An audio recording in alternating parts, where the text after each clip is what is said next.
All right, guys, this is the oil change part of that service video or the full tune-up video. So if something seems a little odd here, it's because I cut footage short or something happened to it.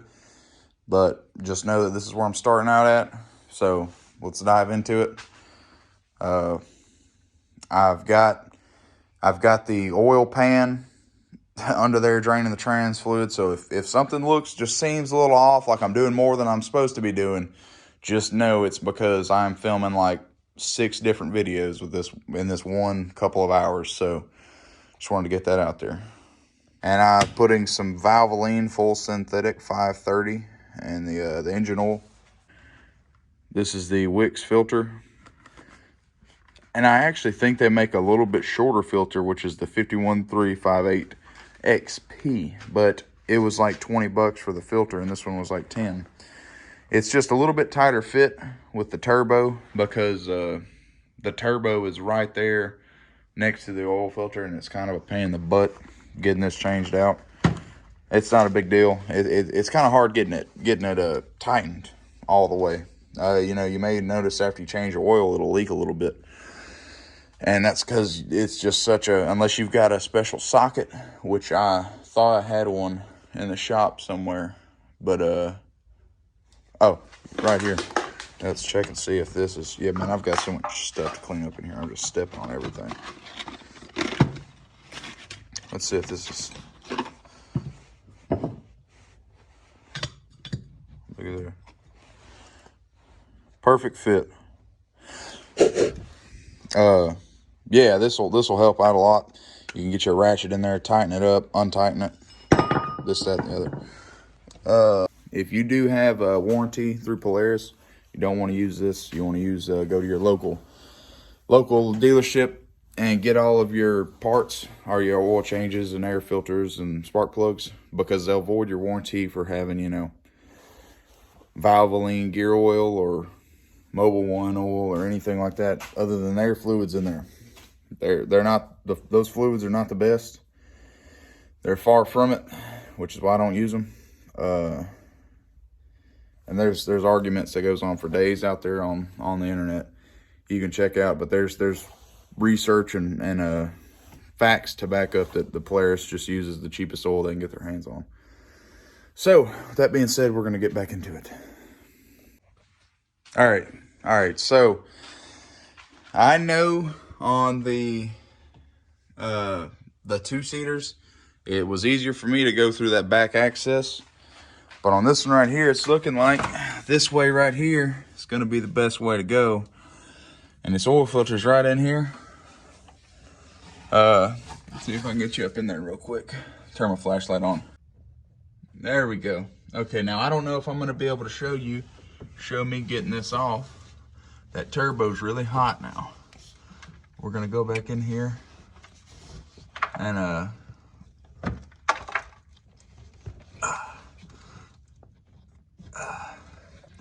just spin it counterclockwise wherever you're changing that. Unscrew that.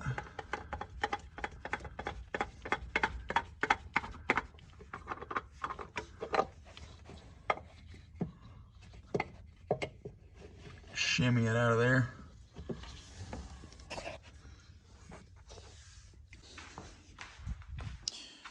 So here's your oil filter.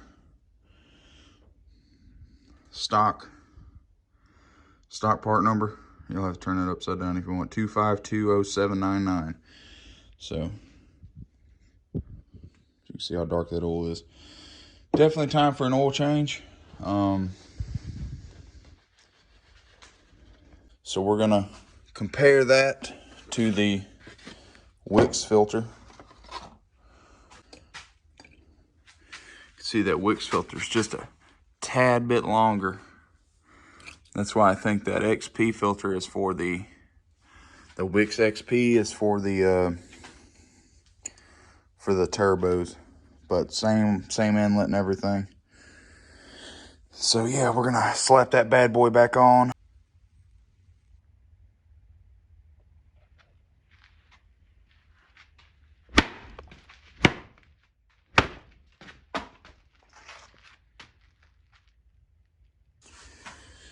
Oh, let's get this oil filter prepped up. Good little lubrication on her. If you already know how to do that, I wouldn't worry about it. Well, you can always check it out just because. Let's go put this oil filter on.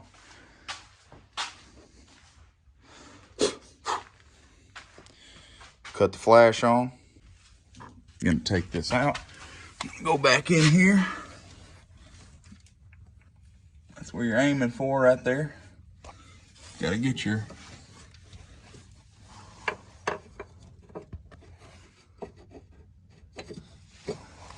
oil filter shimmied in there on your shaft. Just bear with me here, guys. Bear with me.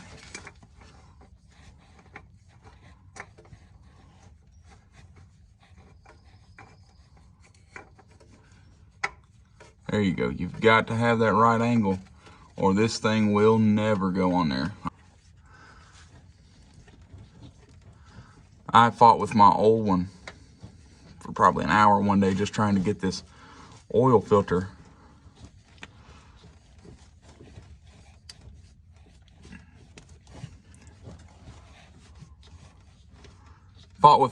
for an hour just trying to get this oil filter to.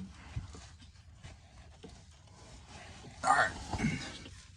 I fought with my old one for an hour just trying to get this oil filter to go on there, and it wasn't lining up.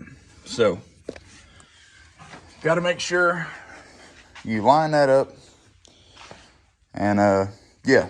All right, so let's get my trusty flexible tripod back out. We're gonna dump this oil in there and let you see that. Check the levels, all that good stuff. Once again, Polaris oil part number if you need it for the turbo, 2020 turbo 4-seater. All right.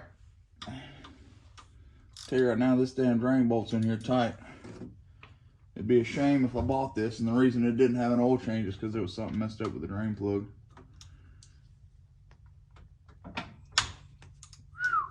That's a perfect example right there of too much torque on a drain plug. I don't know why people think that they've got to have that much torque on a drain plug. Man, that was loud as hell.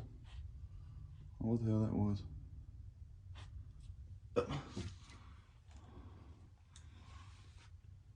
That's what that thud was. So yeah, you definitely want to have that crush washer on there. And I'm pretty sure when you order the Polaris filters, you get a new crush washer.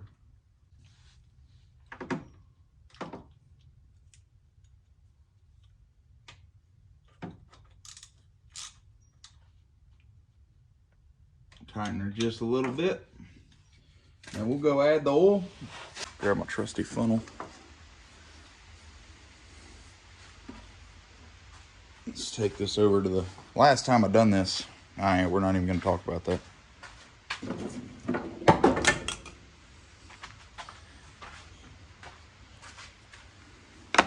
Take your oil cap off. Looks good. Stick your filter in there, or your funnel, whatever, because you will spill it. We're just going to start pouring. Try to keep it a slow, steady pace because this funnel that I've got is pretty small. I don't want to go any more than 3 quarts because I'm pretty sure the manual says 2 3/4, like 2.76 quarts or whatever.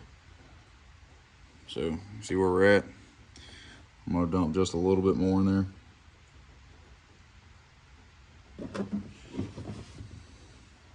And we'll see where she's at there.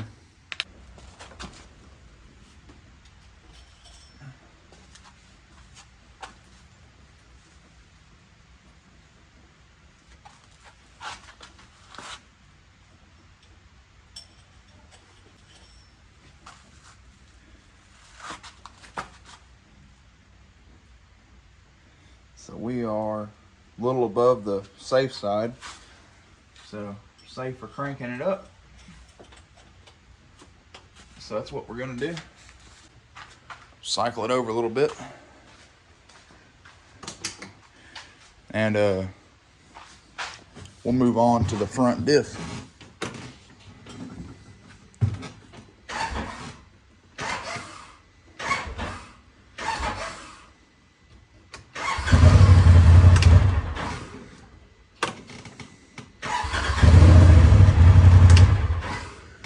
Just gonna let it get that oil circulating around. All right. That'll do it for this oil change.